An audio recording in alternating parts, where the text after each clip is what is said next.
Good morning, guys. Welcome to this Thursday, August 20th. And oh boy, do we have a start of a rough day, looks like. Everything is starting to fall apart here since 6 a.m. 7 a.m. 7 a.m. it started, and it's like sales program kicked in or something, because that's just straight down, and it says non relentless selling going on there. Bond market is taking a move to the downside as well. Oil is heading higher. Something is going on for sure. The market is not in a good mood this morning at all. So we have news this morning coming out at 8:30. We get jobless claims, Philly Fed, leading indicator at 10, nat gas report at 10:30. But I didn't know that's coming. This whatever is causing the sell-off is the risk off mode is risk off feeling is what's in the air. So I hope this was just not a pause day yesterday for a little bit of like consolidation day or pause day for another leg lower. We had a couple of those actually. We had this they took it lower the other day, and then we had a little pause day, and then they took it a little bit lower, and then they traded up yesterday. Now look at that overnight. They are down here taking out the lows, and it looks to me like we're going to get a pretty brutal day. When it starts looking like this already in the morning, I'll just stay on the short side. And see how far I want to take it. I was going to start range bound, given the overnight hasn't really done much just when I got up this morning. But I'm looking at this like, no, it's starting from the short side now.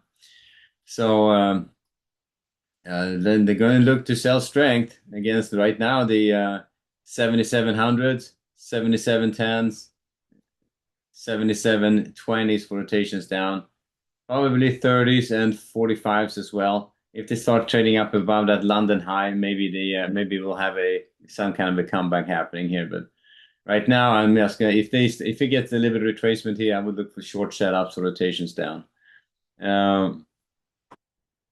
This is pretty. It is to be honest with you, pretty gnarly start of the day. Usually when you get the relentless sell-off like this right from the get-go before the market really opens, that just sets the stage for the market. You're going to get a few snapbacks most likely throughout in the morning where they try to retrace it back to the mean or something like that. But if they're going to turn this around, that's going to have to be a pretty good, uh, pretty good piece of news coming out or something happening.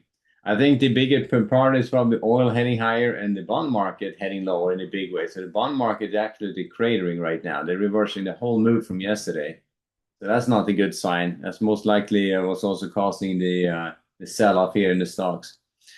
So stay on the short side right now, unless you see them take out the mean. The mean is going to be around the 7730s, so quite a bit on the way, quite a bit of a retracement. If the mean comes out, maybe start thinking about the retracement trade going on, but I wouldn't be very aggressive on the long side at all until I see them start taking out the mean and then some. And on the bigger picture, I would also look for that 77.45s to come out. That's when you can start thinking about, yeah, the buyers are back on again. But right now, staying on the short side, even if you get good snapbacks, look for short setup. But snapback's going to be interesting. They could present some long trades from the bottom, but if you get on one of those, yeah, you just do not know how far they're going to go. It could be a little move, a little snap. They just take it just a little bit higher and then go like you did over here. Just to trade up a little bit and keep going. They could snap it back all the way back to the mean. So if you're going to get short on that, don't step in front of it. Don't step in front of the. Give it a little bit of room to see that the market is actually stalling at the level you want to engage in. Because right now, when it is like this, you're most likely going to see some good runs back and forth. Nasdaq also pretty brutal, taking out the lows. On the Nasdaq, those levels are going to be. We start on the same side there, like on the short side. Oh man, what a start of the day, huh? We're right in this low support area at the 280, 270, 280 right now. So we are in support on the Nasdaq on the bigger picture. And I would just look at them still on the short side, but a little bit less aggressively right now at this level because we are right at the support area in the bigger picture. But if you get a little bit of snapback, I would look for short setups against the 380s, the 420s, 500s, up to the 570s, and the 4 and higher, because it keeps snapping back here. So looking for short setups against resistance on the snapbacks, but when it looks like this, I would not be super aggressive on the long side at all. Looking for the mean to come out and then some before I even start engaging it. So the 580s is going to be not even here. This is the London session. So the mean is up here at the 570, 580. So you have the mean and the mode here has to come out before you start considering the long side again in a bigger way. That doesn't mean that it can't be long trades here for rotations back up, but you kind of have to look for a good setup, because when it is like this, you see here, if you try to get long on a rotation up like this, think, yeah, this is low, get long. Yeah, at support area, starts trading higher, get long, aggressive long, and just get caught and then run you over. Getting short against it would be great if you knew how far they're going to take it. So, I mean, at that point, they can take it just a little bit. They can run it all to the mean, to the mode, the tablet, the true range, or true range indicator. So you don't know how far they're going to take it, and there's a lot of range. So I would not be aggressively stepping in front of something either today.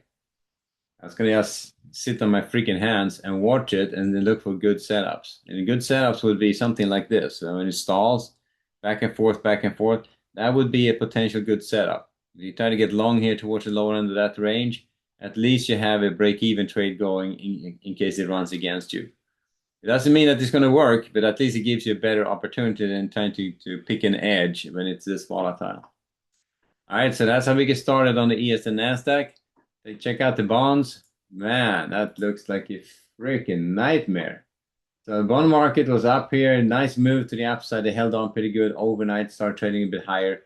London session all the way down, straight freaking back down again. And we are down here testing the 109s again. So big move to the downside, reversed the whole move from yesterday. So I'm not sure, not necessarily starting on it. Well, I'm going to start on the short side. They kind of had to take out the 109s before they really start getting ugly on the bonds. But given the day session, I would probably stay on the short side until I see a little bit of strength. At least then trade up above the 109.20s again. So I would look for shorts against the 109.08, 109.16s, 109.20s. About 20s, I would go back to the long side and see if they can retrace it to the upside. But who knows? We may get a roller coaster day. It's hard to say, but right now I'm going to stay on the short side, and then let's see how the day starts developing. You can see on the cryptos as well. They're moving. Bitcoin up to 71. That's a pretty good move in the overnight. Above 70 for a long time. Ethereum above 22. Oil is grinding up here towards 87. You can see silver and gold is moving. Everything is moving. So there's a lot of volatility out there. So it feels like it's going to be a busy day. It'll be a pretty crazy day as well. So, and this move hasn't stopped yet. At least it's like, if you try to get on a move like that, you kind of just have to sell the low and hope it doesn't run over you, you know. But it's I don't do that. It says it is if they take out the support area. Let me see here. I'm back to the ES and the NASDAQ. Let me flip my chart over too. So on the ES and the NASDAQ, you can see that it has taken all the way down. And if you're going to want to get on a move like that, you kind of have to sell the low, or an intra-bar pullback, which is pretty uncomfortable because you never know when they're going to stall, right? So, and then hope for the best. I don't do that. I'm not going to do that. It's a fool's errand when the market is moving like that, because you just have to enter with really shitty trade location. Now, if you can get on a move like that earlier, then you would be in better shape. But you just don't know when the move starts, you don't know. You're running into support areas, so you kind of have to hesitate a bit. And so getting on these moves early is much harder to do than you think. If you had a little stall like this and you try to get short on the rotation down, it would be great trade location. But man, days like this is it's going to be a busy day. So that's the trade risk and caution. Let's see when they finally run out of gas here and this net selling. So this list feels like very much like one big impulse to the downside. And then let's see, could be a couple more impulses to the downside before the whole movie's over. So. Alrighty, guys. So get ready, brace yourself for an interesting trading day. And if the range is too big and it feels pretty darn big, just be cautious trading it. It's I'm probably going to sit on the sidelines a bit and watch it. I get tempted sometimes to engage, but with this kind of trading range, it is very difficult to get in with good trade location. It's going to happen quickly, and if you're just a little bit wrong on your entry, you can just get knocked out without even if you're right on the direction, that is. Alrighty, guys, I'll wrap it there. So trade with caution today. It feels like it's going to be a pretty crazy day. So I'll see you guys back at 11:30 for next update. So good trading, and I'll see you back then.